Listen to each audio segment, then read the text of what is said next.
नमस्कार दोस्तों, bank Nifty की वीकली एनालिसिस वीडियो में आप सभी का बहुत-बहुत स्वागत है।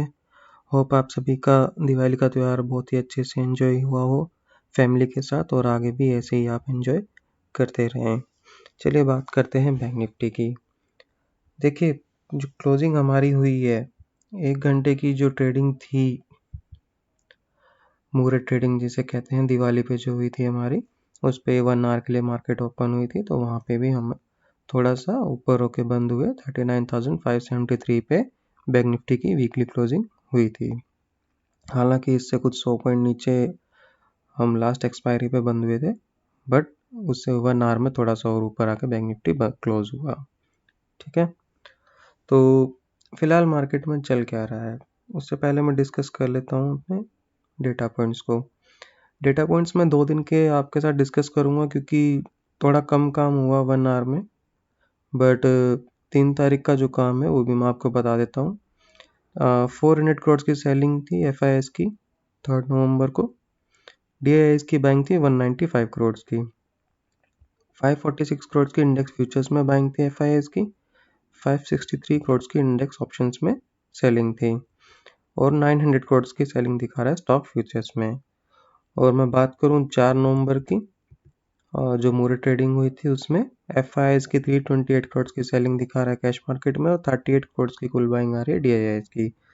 3 करोड़ की बाइंग दिखा रहा है इंडेक्स फ्यूचर्स में और 1756 करोड़ की सेलिंग दिखा रहा है इंडेक्स ऑप्शंस में।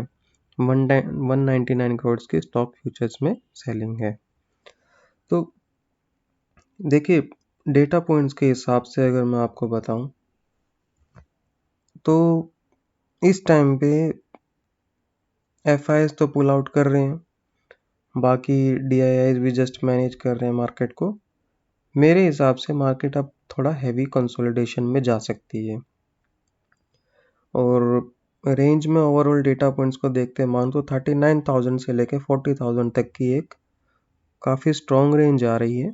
अगर कोई भी ब्रेक होती है तो 1000 पॉइंट की रेंज और ओपन हो जाएगी। मैं ये नहीं कह रहा कि हमारा ओवरऑल ट्रेंड चेंज हो रहा है। एक मूव आया था हमारा अच्छा खासा, ये इतना मैंने आपको पहले भी बताया कि काफ़ी बड़ा मूव आ चुका है। अब इसके बाद बैंक निफ्टी काफ़ी मेरे हिसाब से कंसोलिडेशन में जा सकता है।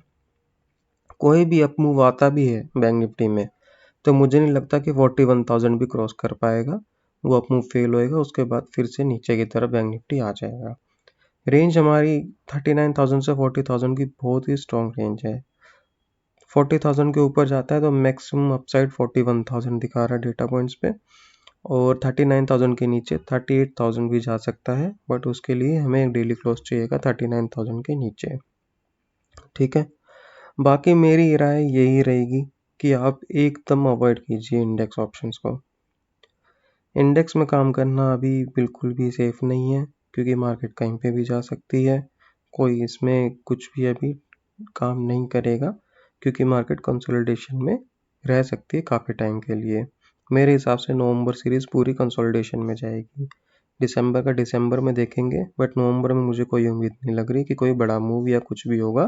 मार्केट ऊपर नीचे 500,000 पॉइंट की रेंज में घूमती रहेगी। तो इंडेक्स ऑप्शंस बाइंग के लिए मैं स्ट्रिक्टली अवॉइड कहूँगा नवंबर सीरीज के लिए अभी तक के डेटा पॉइंट्स के हिसाब से।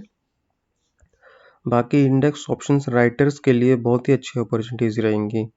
किसी भी तरफ राइट करो 41,000 की कॉल और 38,000 की पुट। मुझे नहीं लगता कि मार्केट इन दोनों लेवल को तोड़ पाएगी नवंबर सीरीज में। और 39 से 40 भी बहुत ही स्ट्रिक्ट रेंज है, उसमें आपको थोड़ा रिस्की काम रहेगा, तो वो भी आप देख लेना। कोई भी ब्रेक होता है तो आपको निकलना भी पड़ेगा। तो मेरी तरफ से यही रहेगा कि आप इंडेक्स ऑप्शंस में अवॉइड कीजिए। बाइंग में राइटर्स के लिए अच्छी अपॉर्चुनिटी रहेगी और कोई बड़ा मूव मैं एक्सपेक्ट नहीं कर रहा। मार्केट कंसोलिडेशन में रह सकती है। ठीक है, बाकी इसके अलावा मैं कुछ बताने के लिए नहीं है। हाँ, ये है कि सपोर्ट 39 का है, रेजिस्टेंस 40 का है, तो आप इन लेवल्स को चूज़ कर सकते हैं अपना कुछ इंट्राडे ट्रेडिंग के लिए।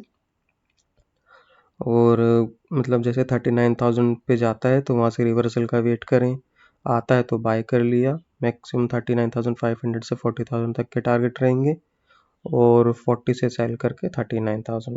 इन अगर कोई भी लेवल ब्रेक होता है तो आप मतलब अगर सेल करते हैं तो उस पोजीशन से निकल जाना 40,000 के ऊपर जाता है तो। 30,000 के नीचे जाता है तो आप बाइंग पोजीशन से निकल जाना, क्योंकि फिर 1000 पॉइंट की रेंज और ओपन हो जाएगी ऊपर या नीचे। ठीक है, बाकी अभी 50-50% इनकी पोजीशन है दोनों तरफ, तो कोई स्ट्रॉन्ग पोजीशंस कहीं पे भी नहीं है। इसी वजह से मुझे लग रहा है मार्केट यहीं पे टिकी रहेगी, अभी थोड़ा टाइम यहीं पे ही बिताएगी। बाकी कुछ बताने का है नहीं। आपका कोई क्वेश्चन है तो कमेंट बॉक्स में पूछ सकते हैं। Thank you.